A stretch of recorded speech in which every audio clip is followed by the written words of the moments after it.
نحمدہ ونصلی علی رسولہ الکریم اما بعد فاعوذ باللہ من الشیطان الرجیم بسم اللہ الرحمن الرحیم اللہم صلی علی سیدنا و مولانا محمد النبی الأمی وعلی آلہ وصحبہ وبارک وسلم تسلیما کثیرا کثیرا یا رب صلی وسلم دائما ابدا علی حبیبک خیر الخلق کلہم هو الحبیب الذی ترجى شفاعته بكل حول من الاحوال مقتحم۔ الحمدللہ ہم اس پروگرام کو اپنی زندگی کے مقصد اور صحیح ڈائریکشن میں لے جانا زندگی کو اس پس منظر میں دیکھ رہے تھے۔ ہم نے آیت دیکھی تھی سورہ آل عمران کی آیت نمبر 133، وَسَارِعُوا إِلَى مَغْفِرَةٍ مِّن رَّبِّكُمْ وَجَنَّةٍ عَرْضُهَا السَّمَاوَاتُ وَالْأَرْضُ أُعِدَّتْ لِلْمُتَّقِينَ، اور اپنے رب کی بخشش کی طرف اور اس جنت کی طرف دوڑو جس کا عرض آسمان اور زمین کے برابر ہے، جو پرہیزگاروں کے لیے تیار کی گئی ہے۔ تو آج ذی الحج کے ریفرنس سے اس آیت میں ہم دیکھتے ہیں کہ اللہ تعالیٰ نے اس زندگی کی دوڑ میں ہمیں کچھ خاص بونس دن دیے ہیں، جس میں کہ ہمارا عمل، کوئی خاص عمل کرنا ہوتا ہے، کوئی عبادت کرنی ہوتی ہے تو اس کا ملٹی پلائنگ فیکٹر لگا کے اس کا ثواب ملتا ہے۔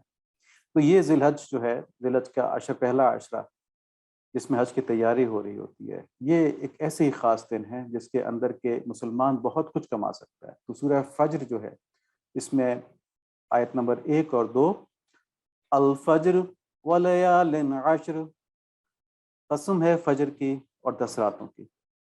تو تفسیر مظہری میں لکھا ہے کہ پہلی آیت یعنی الفجر، اس کی تفسیر یہ بھی ہے کہ اس میں فجر سے مراد ذی الحج کی پہلی فجر ہے، کیونکہ اس کے بعد وہ 10 دن شروع ہو جاتے ہیں جن میں کہ حج کی تیاری ہو رہی ہے، اور حج ایک بہت بڑی عبادت ہے نا، بہت محبت والی، جس کے اوپر پہلے بھی ہم نے بات کی۔ اللہ تعالیٰ کے جو محبوب ترین لوگ تھے ان کی نقل کرنی ہے ہم نے۔ تو اس کے بعد جو آیت ہے وَلَيَالٍ عَشْرٍ، اس کے بارے میں کہا جاتا ہے، ایک روایت یہ ہے کہ یہ 10 راتیں ذی الحج کی 10 راتیں ہیں۔ تو ہم ذی الحج کی جو 10 راتیں ہیں اس کے بارے میں مزید فضیلت دیکھیں گے، 3 احادیث جو ہیں وہ ہم بیان کریں گے تاکہ ہمارے اوپر کھل جائے کہ ذی الحج کتنی بڑی چیز ہے۔ اس سال اگر کوئی کوتاہی ہو گئی ہے تو آئندہ سالوں میں نہ ہو، اور ابھی ذی الحج کا یہ دن بھی باقی ہے، عید کی رات بھی باقی ہے، تو اور عید کا دن بھی باقی ہے، اور آگے قربانی کے دن ہے، تو اس میں ہم محنت کر سکتے ہیں۔ حضرت عبداللہ بن عباس رضی اللہ تعالیٰ عنہ سے روایت ہے کہ نبی صلی اللہ علیہ وآلہ وسلم نے ارشاد فرمایا، اللہ تعالیٰ کے نزدیک ان 10 دنوں کے مقابلے میں کسی دن کا عمل زیادہ محبوب نہیں ہے۔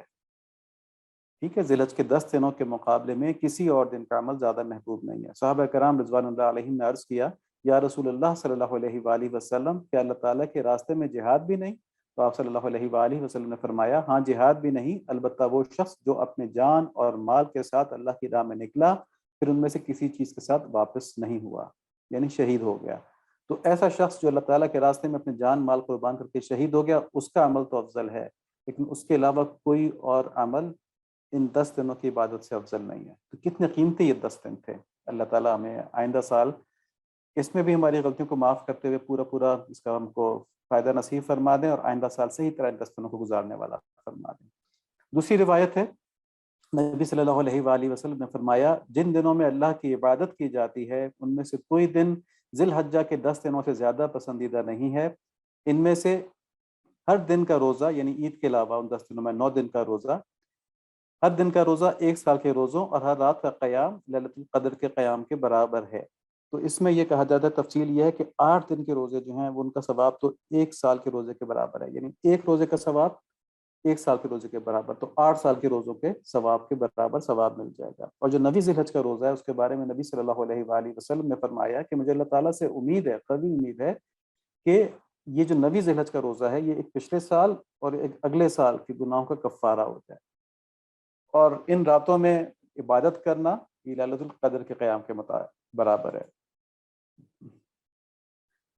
اسی طرح نبی صلی اللہ علیہ وآلہ وسلم نے فرمایا کہ عرفہ کے دن، یعنی نویں ذی الحج جس کا ہم نے ابھی بات کی ہے، کہ اس کے بارے میں اللہ تعالیٰ سے پختہ امید رکھتا ہوں کہ وہ اس کی وجہ سے 1 سال پہلے اور 1 سال بعد کے گناہوں کو معاف فرما دیں۔ یہ صحیح مسلم کی روایت ہے۔ تو یہ ہم نے دیکھا کہ ذی الحج کا جو عشرہ ہے اس کی کتنی بڑی فضیلت ہے، اور اگر یہ ہمارے پاس سے ایسے ہی گزر گیا ہے، ہم کوئی خاص عمل نہیں کر پائے، تو اس پہ اللہ تعالیٰ سے معافی مانگیں، توبہ کریں، آئندہ ہم کہیں اللہ تعالیٰ ہم آپ کے ان دنوں کی ضرور قدر کریں گے۔ اللہم آمین۔ ہمیں بہترین قدر اللہ تعالیٰ آئندہ سالوں میں، زندگی کے جتنے سال بھی رہ گئے ہیں، ان ایام کی بہترین قدر نصیب فرما دیں، آمین۔ اب محرم شروع ہونے والا ہے، تو اس میں ایک اہم بات یہ ہے کہ نبی صلی اللہ علیہ وآلہ وسلم کی حدیث مبارکہ ہے کہ رمضان کے روزوں کے بعد سب سے افضل روزہ محرم کے روزے ہیں۔ تو اس میں جو عاشورے کا روزہ ہوتا ہے، ساتھ جو اس روزہ رکھا جاتا ہے، اس کا اہتمام بھی کریں۔ چھوٹے بچوں کو جو ہم نے کہانی سنائی، اس میں خاص پیغام تھا، اور وہ پیغام کیا تھا کہ ہم جب قربانی کرتے ہیں، یہ کہا جاتا ہے قربانی بہترین کرو اور اس سے خوب محبت کرو، پھر اس کو اللہ تعالیٰ کے راستے میں ذبح کرو۔ ابھی ہم آگے ایک حدیث دیکھیں گے کہ ذبح کرتے وقت آدمی کو دکھ ہو رہا ہوتا ہے کہ میں اپنی کتنی پیاری چیز، اس کو میں کیسے ذبح کر رہا ہوں نا، لیکن وہ اللہ تعالیٰ کے حکم کے لیے ذبح کرتا ہے۔ تو اس میں ہمارے لیے سبق یہ ہے کہ ہم اللہ تعالیٰ سے اتنی محبت کریں، اتنی محبت کریں کہ ان کے راستے میں ہمیں اپنی کوئی بھی چیز قربان کرنا مشکل نہ ہو۔ اور اس کا کم سے کم درجہ کیا ہے کہ اپنی جو گناہوں کی خواہشات ہیں وہ ہم اللہ تعالیٰ کی رضا اور محبت کے لیے قربان کرتے رہیں۔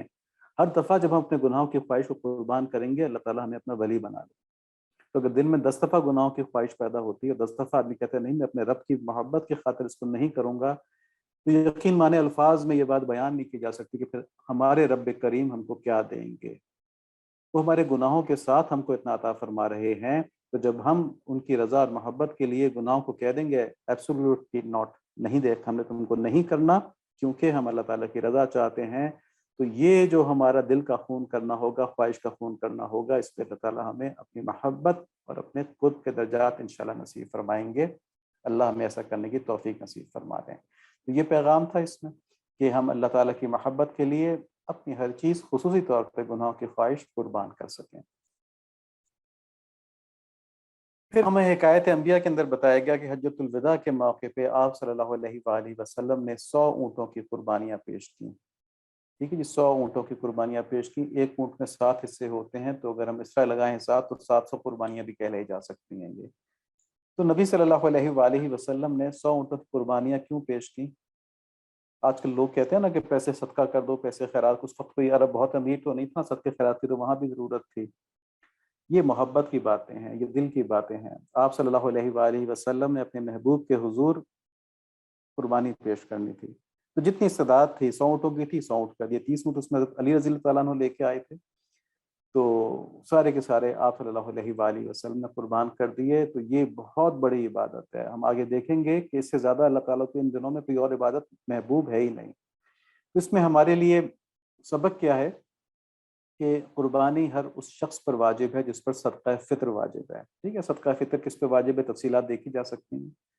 تو ایک تو واجب قربانی تو بالکل نہ چھوڑی جائے نا، بے شک مہنگی ہو گئی ہے، کچھ اور ہو گیا ہے، چھوٹا جانور لے لیں، جس طرح مرضی کر لیں، واجب قربانی ضرور کر لیں، اور پھر روئیں نہ اس کے اوپر کہ بہت مہنگائی ہے، بہت اس طرح ہے۔ جو بھی کریں پھر خوشی سے کریں، اللہ تعالیٰ سے بہت مانگتے ہوئے کریں کہ یا اللہ مجھ جیسے کمزور کے ساتھ آپ مہربانی والا معاملہ فرمائیں، میں یہی پیش کر سکا، آپ اسی کو قبول فرما لیں، لیکن آپ اس کے بدلے مجھے اپنی محبت ضرور نصیب فرما دینا، میرے دل کی کیفیت کو بدل دیں۔ تو اپنی قربانی کو محبت سے اللہ تعالیٰ کے حضور پیش کریں، جیسا کہ ایک عاشق اپنے محبوب کو کوئی تحفہ پیش کرنے کی کوشش کرتا ہے، اس طرح سے۔ یاد رکھیں بہت اہم بات ہے کہ اللہ تعالیٰ کی ذات وراء الورا ہے، بے نیاز ہے، اللہ الصمد۔ انہیں نہ ہماری قربانی کی ضرورت ہے، نہ ہمارے گوشت کی ضرورت ہے، کسی چیز کی ضرورت نہیں ہے، ان کے پاس ہمارا نیت اور اخلاص پہنچتے ہیں۔ تو یہ نیت اور اخلاص ہی تو بنانے ہیں۔ یہ مت سوچیں کتنے پیسے لگ گئے، جانور ہم اچھا والا لے سکے یا نہیں لے سکے، ارے جتنی استعداد ہے اس میں جتنی محبت کا آپ مٹھائی ڈالیں گے نا، میٹھا پن ڈالیں گے، تو اتنے خوبصورت وہ جانور ہو جائے گا، اور وہ اللہ تعالیٰ کے حضور پیش کر دیں۔ تو قربانی بہت محبت سے، اور نفل جتنے بھی ممکن ہو سکیں، یعنی نفل قربانی جتنی بھی ممکن ہو سکے۔ دیکھیں نفل عبادات بھی اپنی اپنی نوعیت کی ہوتی ہیں، لیکن ذی الحج کے ان مخصوص دنوں کے اندر قربانی کے علاوہ اللہ تعالیٰ کو سب سے زیادہ محبت اللہ تعالیٰ کو قربانی سے ہے۔ جتنی نفلی کر سکتے ہیں کر لیں، رزق اللہ تعالیٰ نے دیا ہے۔ ہاں ضرورت روکنے کو نہیں کہہ رہا، یہ نہیں کہ آپ اتنی کر لیں جذبات میں آ کے کہ بعد میں گھر والوں کے لیے، بچوں کی فیس کے لیے پیسے نہ بچیں، ایسا نہیں ہے، لیکن جتنی محبت سے کر سکیں کریں، اس میں ڈریں نہیں، لوگوں کی باتوں میں نہ آئیں اتنی بہت سی قربانی کیوں کی جا رہی ہے۔ آپ صلی اللہ علیہ وآلہ وسلم نے 100 قربانیاں کی تھیں۔ اور ایک اور اہم بات یہ تھی کہ اونٹ جو تھے، اونٹ ایک روایت میں ہے کہ آگے بڑھ بڑھ کے اپنے گلے نبی صلی اللہ علیہ وآلہ وسلم کو پیش کر رہے تھے جب نبی صلی اللہ علیہ وآلہ وسلم اپنے ہاتھوں سے ان اونٹوں کو نہر کر رہے تھے۔ اونٹ قربان ہوئے جاتے تھے قربانی میں، ہاتھ میں جب تھی چھری، یعنی کہ یوم نحر۔ یوم نحر جب نبی صلی اللہ علیہ وآلہ وسلم کے ہاتھ میں چھری تھی تو اونٹ آگے بڑھ بڑھ کے اپنی گردنیں پیش کر رہے تھے کہ پہلے میری کاٹ لیں، پہلے میری کاٹ لیں، کیونکہ 100 میں سے 63 کی نبی صلی اللہ علیہ وآلہ وسلم نے کاٹنی تھی نا، تو ہر ایک کی خواہش تھی کہ میری جو ہے وہ نبی صلی اللہ علیہ وآلہ وسلم کاٹیں۔ تو آپ صلی اللہ علیہ وآلہ وسلم سے پتھر محبت کرتے ہیں، روایات کے اندر ہے، جس طرح روایات ہیں اس موضوع کے اوپر، شجر محبت کرتے ہیں، ان کا جو ممبر تھا وہ رو پڑا تھا، اللہ تعالیٰ نے دکھایا ہے ہم کو، جانور محبت کرتے ہیں، اس طرح یہ اونٹ آگے اپنے کو ذبح کروا رہے تھے نا، لیکن آگے آ کے کروا رہے تھے۔ تو ہماری بھی یہ محبت نبی صلی اللہ علیہ وآلہ وسلم سے ہونی چاہیے کہ فدا امی و ابی یا رسول اللہ، کہ ہمارے ماں باپ، ہماری اولادیں، ہمارا سب کچھ آپ کے اوپر قربان ہے یا رسول اللہ صلی اللہ علیہ وآلہ وسلم، یا اللہ میں ایسی محبت نصیب فرما دیں۔ نبی صلی اللہ علیہ وآلہ وسلم رب الکائنات کے محبوب ہیں، تو اللہ تعالیٰ کو جس سے محبت ہو تمام کائنات کو اس سے محبت ہو ہی جاتی ہے، سوائے شقی لوگوں کے اور جنوں کے۔ جو بدبخت جن اور انسان ہیں سوائے ان کے کوئی ایسا ہے ہی نہیں جس کو کہ نبی صلی اللہ علیہ وآلہ وسلم سے محبت نہ ہو سکے۔ اللہ تعالیٰ ہم تمام مسلمانوں کو یہ محبت نصیب فرمائے اور اس کی محرومی سے اپنی پناہ نصیب فرمائے، آمین۔ اب قربانی کے بارے میں کچھ سنتیں ہیں، کچھ مکروہات ہیں، ان کا تذکرہ کیا جا رہا ہے، تو یہ بڑی اہم چیزیں ہیں، اس کا خیال رکھیے گا، کیونکہ یہی اصل قربانی کا حسن ہے کہ اس کو صحیح سنت طریقے سے کیا جائے۔ اس میں مختصر ہم دیکھتے ہیں کہ جانوروں سے حسن سلوک کے اوپر، تو نبی صلی اللہ علیہ وآلہ وسلم نے فرمایا ہے کہ ایک صحابی نے کہا کہ میں حوض سے پانی بھرتا ہوں اپنے اونٹوں کو پانی پلانے کے لیے، کسی دوسرے کا اونٹ آ کر بھی اس میں پانی پی لیتا ہے تو کیا مجھے اس کا اجر ملے گا؟ تو آپ صلی اللہ علیہ وآلہ وسلم نے فرمایا ہر طرز جگر رکھنے والے میں اجر و ثواب ہے، یعنی تم جس بھی جانور کو، زندہ جانور کا خیال رکھو گے اس میں تمہارے لیے اجر و ثواب ہے۔ اور بدسلوکی کے بارے میں ایک روایت ہے کہ ایک عورت کو اس لیے عذاب دیا گیا کہ بلی کو باندھ کے رکھتی تھی، نہ کھلاتی تھی نہ پلاتی تھی، نہ اس کو چھوڑتی تھی کہ وہ خود کچھ کھائے، مسلم شریف کی روایت ہے۔ تو جانوروں سے بدسلوکی پہ عذاب ہوتا ہے۔ اب دیکھیں جانور ذبح کس طرح کرنا ہے۔ تو پاکستان میں قبلہ جو ہے وہ ویسٹ کی طرف ہے، تو اس لیے جانور کا سر جو ہے وہ جنوب کی طرف ہوگا، اس کی دم جو ہے وہ شمال کی طرف ہوگی، یعنی نارتھ کی طرف، سر ساؤتھ کی طرف، دم نارتھ کی طرف۔ اس طرح جو جانور ہے وہ اپنی لیفٹ کروٹ کے اوپر لیٹ جائے گا، لیفٹ کروٹ پہ لٹانا ہوتا ہے۔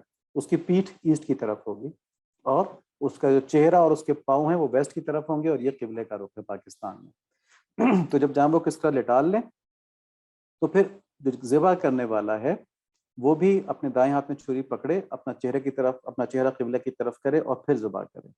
تو اس طرح جو ذبح کرنے والا ہے اور جو جانور ہے دونوں کا رخ قبلے کی طرف ہوگا، ٹھیک ہے جی۔ تو یہ یہاں پہ چارٹ بنا ہوا ہے، یہ لکھا ہوا ہے یہاں پہ، اس کو دوبارہ دیکھتے ہیں کسی کے سمجھ میں نہ آ رہا ہو۔ اگر ممکن ہو تو قربانی اپنے ہاتھ سے کریں، ورنہ کم از کم قربانی کے سامنے موجود ضرور رہیں اور مسنون دعائیں جو بتائی جا رہی ہیں پڑھیں۔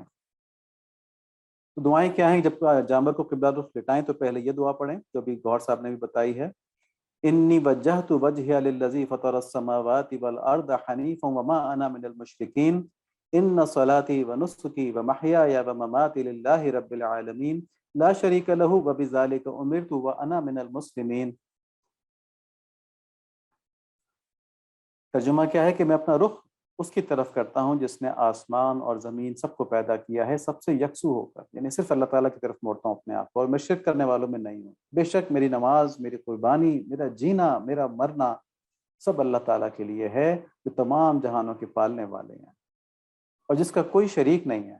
مجھے اس کا حکم دیا گیا ہے اور میں مسلمانوں میں شامل ہوں۔ تو اس دعا کا مطلب ہے، اس کے بعد کہا جائے اللہم منکا ولکا، اللہم منکا ولکا، کہ اللہ یہ قربانی آپ کی طرف سے عنایت کردہ توفیق سے ہے۔ بہت سوچنا ہے اس کے اوپر، یہ نہیں کہ میں بہت کھنے خان ہوں، میں نے اتنی بڑی قربانی کر دی ہے، ٹھیک ہے، اس میں بالکل یہ عجب ذہن میں نہ آئے۔ بڑی عاجزی سے کہیں، جیسا نبی صلی اللہ علیہ وآلہ وسلم فتح مکہ کے وقت اتنی عاجزی کر رہے تھے کہ آپ صلی اللہ علیہ وآلہ وسلم کا سر مبارک اونٹ کے کوہان کو چھو رہا تھا، ٹھیک ہے، کہ اللہ تعالیٰ نے مجھے فتح نصیب فرمائی۔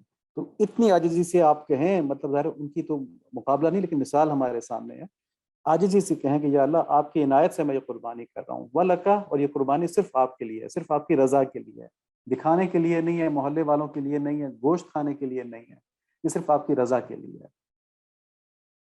کوشش کریں ان الفاظ کو قربانی سے پہلے سمجھ لیں اچھی طرح اور اسی اخلاص کے ساتھ اس کو وہاں پڑھیں. پھر بسم اللہ اللہ اکبر کہہ کے چھری پھیر دیں. چھری بہت تیز ہونی چاہیے، پہلے سے تیز ہونی چاہیے، اور پوری طاقت سے پھیریں تاکہ جانور کو تکلیف نہ ہو. اور جانور کو اتنا نہیں کاٹنا کہ چھری پھرتے پھرتے ہڈی تک پہنچ جائے، اس کے حرام مقصد تک پہنچ جائے، اتنا نہیں کاٹنا.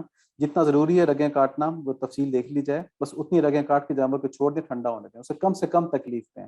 ہم نے اوپر دیکھا نا، تکلیف دینے کے اوپر اللہ تعالیٰ پسند نہیں فرماتے، اور جانور کو تکلیف دینے پہ عذاب بھی ہے. ذبح کرنے کے بعد یہ دعا پڑھیں، اللہم تقبلہ منی کما تقبلت من حبیبک محمد و خلیلک ابراہیم علیہ السلام، کہ اللہ اس قربانی کو میری طرف سے قبول فرمائی جس طرح آپ نے اپنے حبیب صلی اللہ علیہ وآلہ وسلم اور اپنے خلیل صلی اللہ علیہ وآلہ وسلم کی طرف سے قبول فرمائی. تو پیچھے جو گوہر صاحب نے بتائی تھی دعا، اس میں اس جگہ پہ یہ بھی تھا، اللہم منک ولک عن، اپنا نام پڑھ لیں، یا جس کی طرف سے قربانی کر رہے ہیں اس کی طرف سے عن کے بعد کہہ دیں آپ نا، جس کی طرف سے بھی قربانی کی جا رہی ہے.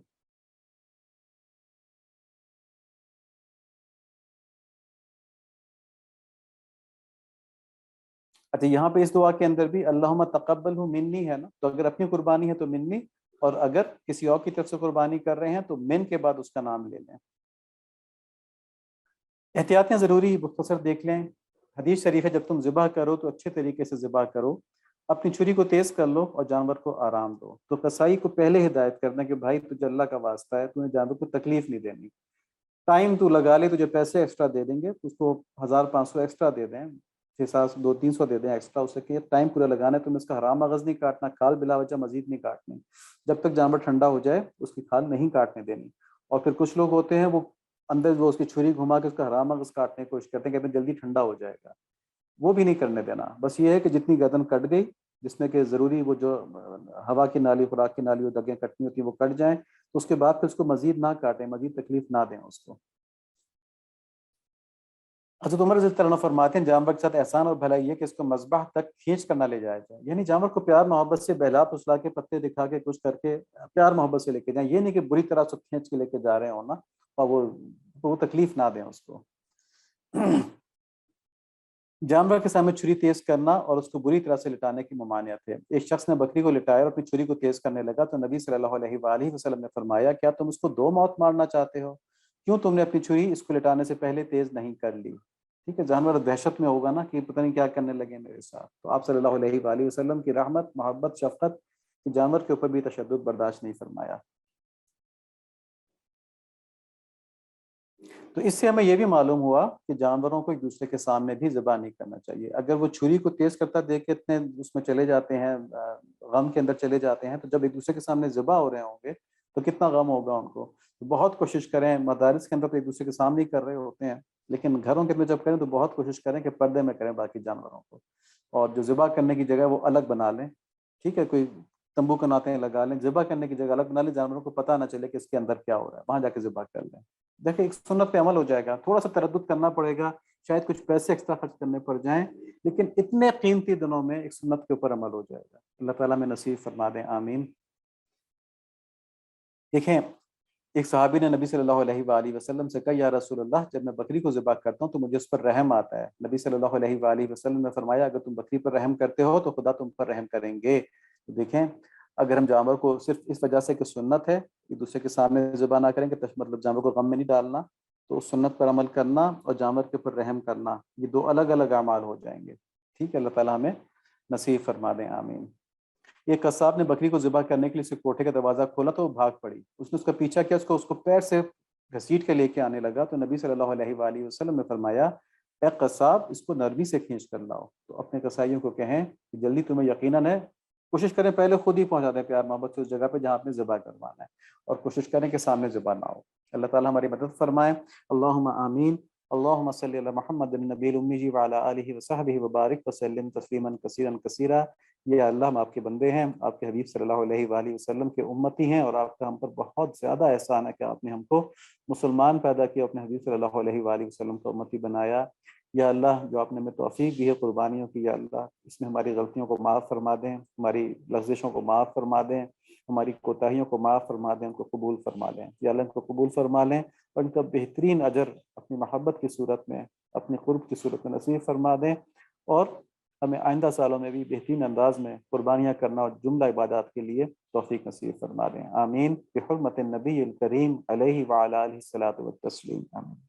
السلام علیکم ورحمۃ اللہ، اور سب کو بہت عید مبارک۔ ہمیں بھی اپنی دعاؤں میں ضرور یاد رکھیے گا، ہم آپ کی دعاؤں کے بہت زیادہ محتاج ہیں کہ اللہ تعالیٰ ہمیں ہماری زندگی، ہمارے بچوں کی زندگی، ہمارے جتنے اجداد اس دنیا سے جا چکے ہیں ان سب کے، جتنے اجداد اس دنیا سے جا چکے ہیں اس ایمان کی حالت میں، ان سب کی مغفرت، یہ سب اللہ تعالیٰ ہمیں نصیب فرما دیں اور ہماری زندگیوں کو قبول فرما لیں، اللہم آمین۔ السلام علیکم ورحمۃ اللہ وبرکاتہ۔